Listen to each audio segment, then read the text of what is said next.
First duology, Storybound and Story's End, they're kind of fantasy fairy tale setting. They tell the story of Una Fairchild, who in our world is written into the land of story, where characters from books are learning how to act out the stories we read in the reader's world. And so she, along with her friends Peter Merriweather, Endeavor Truepenny, eventually Snow White, and a talking cat named Samwise, need to figure out what is going wrong in story and, of course, how to save the world. Storybound was the first book I wrote. I did not know not to end it on a cliffhanger for this age group. So if you do read this one, make sure you have Story's End on hand so you can get to the conclusion of the story. Story's End is probably my favorite of the novels I've written. I really enjoyed the world building for these books. I loved spending time in the land of story. I loved the characters. And Christian readers may be interested that while I was writing these, I was really thinking through issues of theodicy, the problem of evil, the goodness of God. What does it mean to be both victim and victimizer in a world torn asunder? And how do we attempt to repair? So I was also reading a lot of Robert Farrar Capon, who's one of my favorite theologians.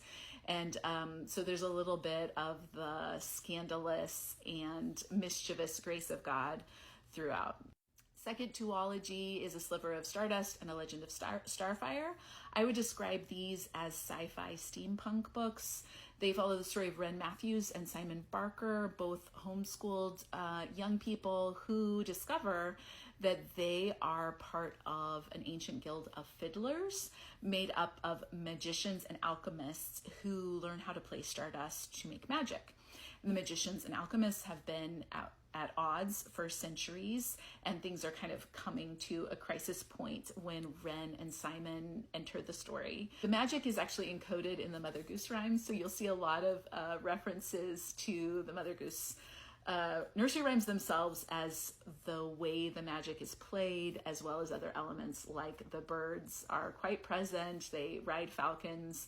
They travel through the stardust to the land of Nod, which is where the second story takes place, on a different planet, and that has more the steampunk flavor. I was exploring themes of self-acceptance, of scrupulosity, and the presence of emotions as part of our human personhood. Really enjoyed this world building as well. It was very fun to play with the Mother Goose rhymes and develop a system of magic and space interstellar travel and this sort of thing. So I had a lot of fun learning about astronomy while I wrote these books as well. This is my contemporary middle grade novel. So this was a write for hire project, which means editor at my publishing house, HarperCollins, approached me, said, hey, we have a story idea. Would you like to bring it to life?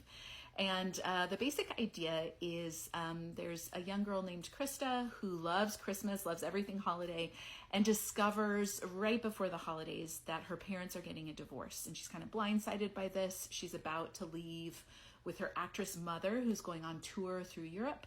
She's about to leave to spend the holidays there, separate from her father, who stays back in the United States, and he sends her 12 dares to do as she's traveling throughout Italy, France, and England.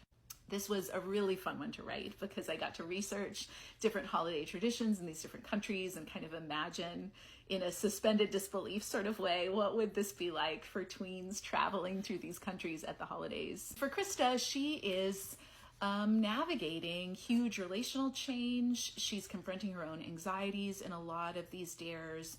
There's some self-discovery going on, and as contemporary middle grade, there's also first crush, first kiss, kind of the beginning of how is she navigating these new dynamics in her family. These books on your shelves or want to give them to someone, I'm always happy to drop a signed book plate in the mail, like a sticker version that you can stick in the front page of these books, so that can be fun, especially for middle grade readers, to have a signed copy of a book.